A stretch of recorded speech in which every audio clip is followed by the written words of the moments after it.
Arkadaşlar selamünaleyküm. Yeni bir videoda hoş geldiniz, sefalar getirdiniz. Bu videomuzda ne yapacağız? Bu videomuzda sizlerle birlikte yeni gelecek olan etkinliği inceleyeceğiz detaylı bir şekilde. Neler getirmişler, neler götürmüşler. Hepsine bakacağız. Gördüğünüz gibi giriş savaş bileti tarzında Atari mağazası, canavar istilası, canavar kralı. Canavar kralı dediğimiz direkt 300 evrensel etkinliği. Ama şu üçü biraz farklı yapmışlar. Free to play oyuncuları düşünmüşler bir tık yine paket alan oyuncuları düşünmemişler garip bir şekilde. Bilmiyorum güzel mi olmuş, kötü mü olmuş? Kötü yerleri var. Onları göstereceğim size dostlar. Ve bu etkinlik genel sunuculara ne zaman gelecek? Arkadaşlar tahminlerime göre kesin olmamakla beraber çünkü kesin değilse neden kesin değil? Ben oyunun yöneticisi değilim dostlar bildiğiniz gibi. Yani oyun bir bakıyorsun Perşembe getiriyor, bir bakıyorsun Çarşamba günü getiriyor. Dostlar ya 19.03 2026 tarihinde gelecek bana kalırsa ya da 23.03 2026 tarihinde bütün sunuculara düşeceğini düşünüyorum bu etkinliğin. Haberiniz olsun. Şimdi gelin etkinliğe bir detaylı bakalım. Nasılmış bu etkinlik? Şöyle canavar istilasından başlayan olsa bu en önemlisi çünkü. Neden en önemlisi? Çünkü hiçbir şekilde ne paket alman gerekiyor ne de ne bileyim başka bir yetenek olması. Gerçi biraz yetenek olması gerekiyor. Fakat verdiği ödüller gerçekten güzel. Nasıl güzel dostlar? Mesela burada 10 seviye var. 10 seviye mesela 10 seviyede hepsinde mükemmel tamamlarsan 20 saat buradan geliyor. 3200 Atari jetonu geliyor. Ondan sonra buradan da 30 dakikadan kaç geliyor? 10 kere tamamlasan 35 saatte buradan geliyor. Toplamda 25 saat geliyor. Ve bu 10'la sınırlı değil dostlar. Şöyle göstereyim size. Mesela 30 tane yapabiliyorsun. Muhtemelen 30'dan da fazla yapılabilir. Yani buradan 100-150 saat hızlandırma toplanılabilir diye düşünüyorum. Burada bir tane paket var.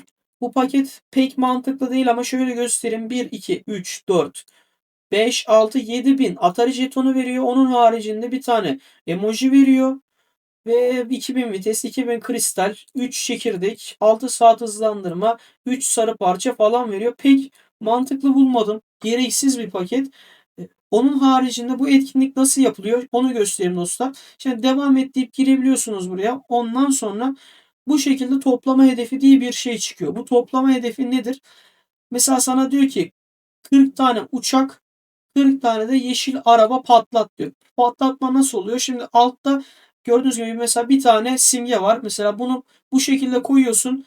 Yan taraf mesela full dolduğu zaman böyle koyduğunda hep patlıyor mesela. Ondan sonra işte buradan eksiliyor. Örnek veriyorum aynısı şeyde de oluyor. Mesela full yukarıyı kapladığınız zaman da oluyor. Mesela şöyle yapalım. Dedim burası gitti. Ben bu oyunda pek iyi değilim dostlar. Ondan dolayı kusura bakmayın. Şöyle bir tane daha yapayım. Kaldı bu. Şöyle yapalım. Şöyle yaptım. Sonra şöyle yaptım. Sonra bunu buraya koyamadım. Bunu böyle yaptım. Ve şunu mesela böyle yaptığım zaman yukarıdan da böyle kırılabiliyor. Buradan işte bu şekilde bütün hedefleri tamamlamanız gerekiyor. Fakat şuna dikkat etmeniz gerekiyor dostlar. Şimdi bütün hedefleri tamamladığınız zaman eğer şu alttaki üçünden herhangi birini kullanmazsanız mükemmel tamamlama için ekstra ödül. Yani bu alttaki ödülü de alıyorsunuz. Eğer bunlardan birini kullanırsanız sadece yukarıdaki ödülü alıyorsunuz. Haberiniz olsun. Bundan dolayı şu alttakileri hiçbir şekilde kullanmayın arkadaşlar. Çünkü dediğim gibi beleş hızlandırma yeriz abi. Çünkü bayağı da bir yani genele vurduğun zaman dediğim gibi hani bayağı fazla hızlandırma oluyor ücretsiz bir şekilde gelen. Ve Atari jetonudur işte kristaldir bunlar da geliyor. Bunları mümkün olduğunca kullanmayın haberiniz olsun. Peki bu Atari jetonu ne işe yarıyor? Atari mağazası giriyoruz buradan Atari mağazasına. Atari mağazasından da jetonlar harcayabiliyoruz. Fakat şöyle baktığınız zaman arkadaşlar siz de anlamışsınızdır. Hiçbir şey koymamışlar abi. Yani oyun yani şunu şöyle getireceğini abi geç karşıma bana söv küfür et. Ciddi söylüyorum daha az kırılırım ya. Şu ödüller ne abi gözünüzü seveyim ya. Dostlar bunlar bir bana mı garip geliyor yani? Mesela burada ödül olarak mesela hesabı güçlendirecek ne var abi mesela? Mavi çipten getirmişler. Mesela bak bunlar yenilenmiyor da bak şu alttaki şu 6 tanesi yenilenmiyor. Mesela bir haftada 5 tane mavi çip sandığı getirmişler. Buradan 5 saat hızlandırmaydı yanlış hatırlamıyorsam. Ondan sonra 5000 kristal getirmişler. Sonra bir de işte emoji ile çerçeve. Hadi yani bu kadar. Şundan hangisi abi? Bu ne saçma bir şey ya. Bir de mesela şuraya bakın. Şurası her gün yenileniyor dostlar. Şöyle mesela 6 saati var bunun yenilenmesine. Bundan 5 tane alabiliyorsun. Enerji çekirdeğinden 2 tane alabiliyorsun. Bir tane de modifiye araba malzeme sandığı. Abi dalga mı geçiyorsun ya? Yani ben bir şey demek istemiyorum. Nutkum tutuldu. Ben bunu ilk gördüğüm zaman yemin ediyorum nutkum tutuldu. Konuşamadım yani. Böyle bir ödül sistemi hangi akla hizmet getirdiler bilmiyorum. Daha devamı var dostlar bu arada. Haberiniz olsun. Bekleyin. Sabırla bekleyin. Daha devamını göstereceğim. Yaptıkları çılgınlığa bak. Şimdi burada da aynı şekilde giriş savaş bileti var. Gün gün. Mesela birinci gün, ikinci gün, işte üçüncü gün. Burası basit zaten. Herkes alabiliyor. Burada da bir tane paket eklemişler.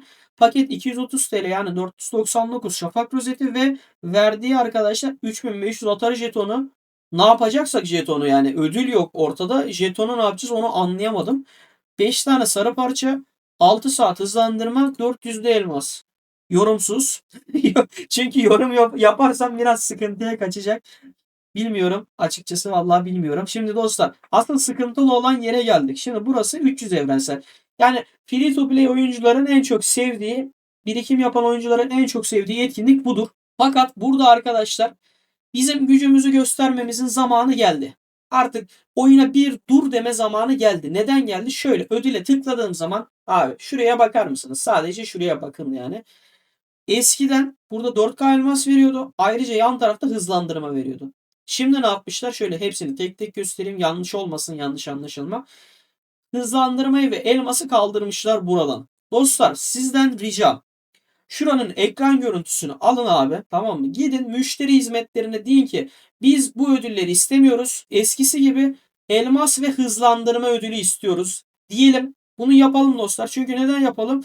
Videolar genelde 1500-2000'e kadar izlenme olabiliyor. Ve bunu yaparsak hani yarımız bile yapsak gerçekten çok tepki uyandırır diye düşünüyorum. Ve hani bize bu iyiliği yapacaklarını düşünüyorum. Hep birlikte SS'ini alın abi. Ben bile kendim yazacağım kendi hesabımdan. Haberiniz olsun. Bunu düzeltmelerini rica edelim abi. Ya gerçekten bu olmaz. Allah'tan genel sıralamada bir değişiklik yok. Birinciyi 300 evrensel veriyor. Sonrasında 16K elmas 90 saat hızlandırma. Mesela bu şekilde çok iyi abi mesela. Gidip yani bu dalga geçer gibi bunları koymaları çok saçma. Bunu tepkimizi koyalım arkadaşlar ortaya. Haberiniz olsun.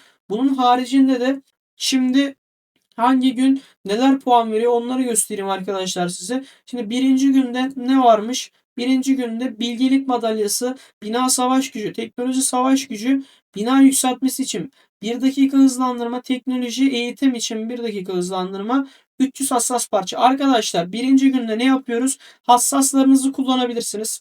Hassaslarla birlikte işte binalarınızı yükseltebilirsiniz. Ayrıca bilgelik madalyası isteyen teknolojilerinizi yükseltebilirsiniz. Bilgelik madalyasını olabildiğince ilk gün harcayın. Çünkü bilgelik madalyası da çok fazla puan veriyor. İlk gün bunları yapabilirsiniz. Kesinlikle asker falan basmayın. Bu askeri basarsanız çok büyük patlarsınız.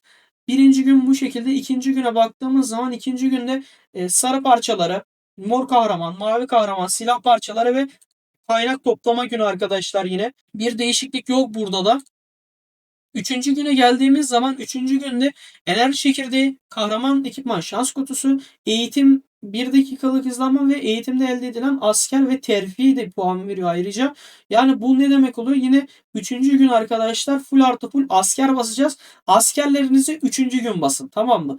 Birinci gün teknoloji, hassas parça, kale yükseltmelerini halledin. Teknolojiyi dediğim gibi bilgelik madalyası isteyen teknolojileri yükseltmeye çalışın. Ona dikkat edin arkadaşlar. Dördüncü günde vites, titanyum çizim var. Hassas parça var yine. Burada da harcanılabilir yine.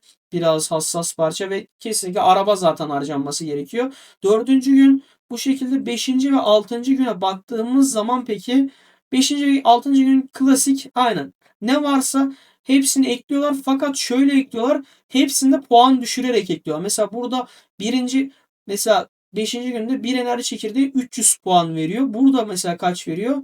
Bir enerji çekirdeği 450 puan. Arada 150 puan fark var. Bunlara dikkat etmeniz lazım. Eğer genel sıralamaya oynuyorsanız arkadaşlar yani burada birinciliğe ikinciliğe oynuyorsanız şurada beşinci ve altıncı güne çok fazla parça bırakmanızı tavsiye etmem. İlk 4 gün içinde oradan almaya çalışın. Çünkü beşinci ve altıncı günde çok az puan veriyor. Bundan dolayı çok fazla harcama yapmanız lazım. Bu da sıkıntı çıkarır sizin için. 6. günde muhtemelen aynıdır diye düşünüyorum. Hani 6. gün ya 5. ve 6. günde bütün her şeyi harcasanız da puan veriyor ama dediğim gibi az puan veriyor. Bunun haricinde de bu sefer başka bir şey eklememişler arkadaşlar. Neden bilmiyorum. Böyle garip bir şey yapmışlar. Şurayı beğendim. Buradaki ödülleri beğenmedim.